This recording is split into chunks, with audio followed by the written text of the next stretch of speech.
யூனிவர்சிட்டிங்கிற idea அப்போ தெரியாது. College கட்டணும் இந்த மாதிரி ஒரு பிளான் நமக்கு இருந்த சின்னதில் கொஞ்சம் நம்ம அந்த சர்ச்சை விஷயங்கள்லாம் ஈடுபட இருக்கும். எங்கள் அண்ணன் ஊழியத்துக்கு இருந்தார், அவர் மறித்தார். அதனால நம்ம ஆண்டவர்கிட்ட 100% பின் வாங்கி போயிட்டோம். ஏன்னா ஊழியத்தை இருக்கும்போது ஒருத்தர் மறித்து போயிட்டாரு.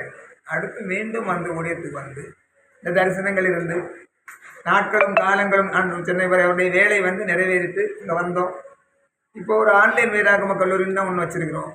இந்த டிவி ஊழியங்களும் நாங்கள் என்ன ஆரம்பித்து முழுசாக 2 மாதம் ஆச்சு. கரெக்டாக இது 2வது மாதமாக நம்ம இருக்கோம். மார்ச் 25 ஓப்பன் ஆச்சு சாரோன் தரிசனம் டிவி.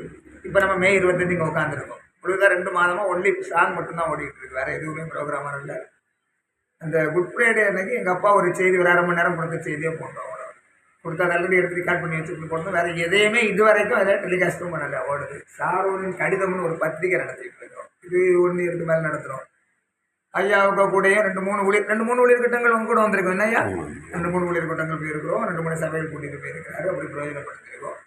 இந்த தொலைக்காட்சியை கொடுத்து ஜோம் பண்ணி அப்படியே நிதானம். நான் ரொம்ப அவசரப்பட மாட்டேன். சில விஷயங்கள் நாளைக்கு தான் இருக்கும். ஃபைனல் டேனா கூட முந்தினா கூட யோசிக்காமல் அப்படி இருப்பேன். என்ன யோசிக்காமன்னா ஆண்டவர் என்ன செய்கிறாருன்னு பார்ப்பேன். ஏன்னா அவசரப்பட்டல நிறைய லாஸ்ட் அப்படி யோசிச்சு இருக்கவும் சரி ஐயா தான் இதுக்கு ஒரு உகந்தாள் உத்தரவாதம் வேணும் இல்லையா. ஒரு ஆளுக்கு சும்மா எதையோ பொறுப்பை கொடுத்தா கடமைக்கு செய்துட்டு அப்படி போயிடுவாங்க. அந்த மாதிரி யோசித்து முழுவதுமாக ஐயா இதை டோட்டலாக கிட்ட இதுக்கு என்ன கொடுக்குறோ என்கிட்ட கூட கேட்க வேண்டாம். நீங்கள் தைரியமாக சுத்தமாகவே சுயாதீனமாகவே முடிவெடுத்து இதை ஒரு லெவல் கொண்டு வாங்க. இதை கட்டி அமைங்க. இதுக்குள்ள பிரதிபலனை இங்கேயும் மறுமையிலையும் வாங்கிக்கிடுங்க. ஆண்டவர் வாக்கு பண்ணியிருக்காரு. டேனியல் பண்ணுற வாக்கு ஒருவேளை மாறி போகலாம் இல்லையா. மேபி நாளைக்கு நான் மாறலாம், நல்ல டெவலப் ஆனதுன்னு யாருன்னு நான் கேட்டுடலாம். கேட்க ரைட்டு என்கிட்ட இருக்கு. ஆனால் ஆண்டவர் அப்படி கேட்க மாட்டார் இல்லையா. ஆண்டவர் ஒரு இடத்துல 2 வசத்திரம் இருந்தால் 1 கொடுத்துருன்னு சொல்கிறார். அப்படி தானே சொல்லியிருக்கு பைபிள். ஒரு வேளை நான் என்கிட்ட 2 எண்ணம் கொடுத்துட்டேன் 1. ஆண்டவர் என்ன ஃப்ரீயாக விட்டுருவாரா? இல்லை, எனக்கு அதை விட சிறந்தது 1 தருவார் இல்லையா. ஏன்னா நான் அவருக்கு கீழ்ப்படிந்திருக்கிறேன். அதுதான் ஆண்டவர்கிட்ட உள்ள விஷயங்கள். ஐயா அவருக்கு ஃபோட்டோ, அவருக்கு டேலண்ட்டு, அவருக்கு தெரிஞ்ச ஊழியர்கள் எல்லாவற்றையும் போட்டு இந்த தொலைக்காட்சி ஊழியத்தை ஒரு டெவலப் ஆக்கி நான் ஒருவேளை ஒரு மனுஷிகமாகவோ இல்லை என்னை பின்தொடர்கிறவர்களோ யாரோ ஒருவர் வரை வெளியே விட்டால் அதுக்குள்ள பிரதிபலனை இன்னும் 1000 மடங்கு கொடுத்துருவார். இதை விட பெஸ்ட்டு சேனல் ஒன்று உருவாக்க ஆண்டவர் அவர் வச்சிருவாங்க. அந்த மாதிரி சொல்லி இருக்கிறேன் துவங்கி இருக்கிறோம். அப்போ நமக்கு கொஞ்சம் அந்த விசுவல் இந்த டிவி எடிட்டிங் எல்லாம் தெரிஞ்ச ஒருத்தர் வேணும்னு நம்ம சொன்னார். ஊழியக்காரங்களுக்கு ஒரு நிமிஷம் கூட யோசிக்கல. ஏன்னா என்னதான் இருந்தாலும் ஒரு தவறே செய்தால் கூட ஒரு குற்றம் ஒரு மனசாட்சி உள்ள இருந்து கொடுத்துருக்கிறோம். ஐயோ நம்ம ஏன்னா அந்த உணர்வு நம்மகிட்ட மட்டும்தான். இப்போ வெளியிருந்து வரவங்களுக்கு இது ஒரு ப்ரொவிஷனல் மட்டும்தானே. ஆண்டவர் அறியாதவங்க ஒருத்தரை நம்ம பிடிச்சி வச்சோம்னா ஒரு தொழில் மாற்றம் தான். தெரிஞ்சவங்களுக்கு இது ப்ளஸ் ஒரு ஊதியமும் கூட. இதில் நமக்கு ஒரு பனிஷ்மெண்ட் அவன்ஸ் வந்துடக்கூடாதுங்கிற ஒரு எண்ணம் இருக்குது. தாய்மா வரதில்லை.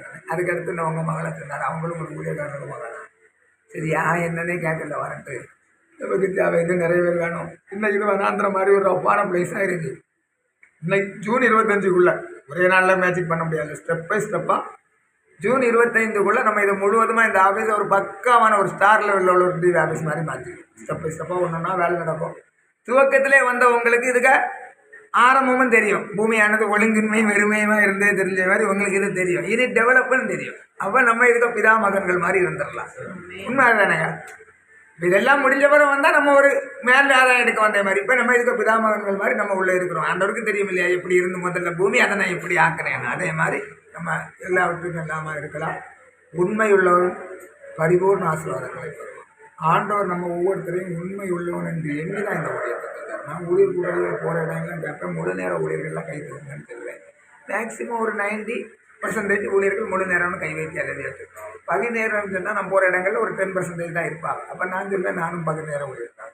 ஏன்னா நாங்கள் வேறு சில ப்ரொஃபஷனல் சில தொழில்களை பண்ணி அதில் வர வருமானங்களை தான் எடுத்து இதில் போடுவோம். இந்த வரக்கூடிய 8ஆம் தேதி ஒரு ரைஸ் ஒன்று அறிமுகப்படுத்தலாம். அரிசியோட தஞ்சை ரைஸ்ன்னு சொல்லி பேரை தஞ்சை ரைஸ்னு வச்சுருக்க காரணம் தெரியல. இந்தியாவுக்கு நெற்களஞ்சியம் தஞ்சாவூர், அதனால் அந்த பேரை வச்சு அறிமுகப்படுத்தலாம். சாரோன்ஸ்னு போட்டு தஞ்சை. இப்படி ஏதோ ஒரு வியாபாரங்களில் வர வருமானம் ஆல்ரெடி சென்னை கன்ஸ்ட்ரக்ஷன் இருக்குது. அப்படி சொல்லிட்டு நான் கேட்பேன், நம்ம அரசாங்கம் கொடுத்துருக்கிற வேலை நேரம் எவ்வளவு? 8 மணி நேரம். நீங்கள் இந்த முழு நேர ஊழியர்கள்னு சொல்கிற எத்தனை பேர் 8 மணி நேரம் ஒரு நாள் ஊழியம் செய்றீங்க சொல்லுங்கன்னா மேக்ஸிமம் யாரும் இருக்க மாட்டாங்க. நான் அதை குறையா சொல்லலை. நான் என்ன சொல்லுவேன்னா ஒன்றே 8 மணி நேரம் கிரவுண்டில் இறங்கி ஊழியம் செய்யுங்க. இல்லையா 8 மணி நேரம் ஜெபத்தில் உட்காருங்க. 2ல் 1 செய்தாதானே நம்ம முழு நேரம்னு சொல்ல முடியும். இதே முழு நேரம் இல்லை.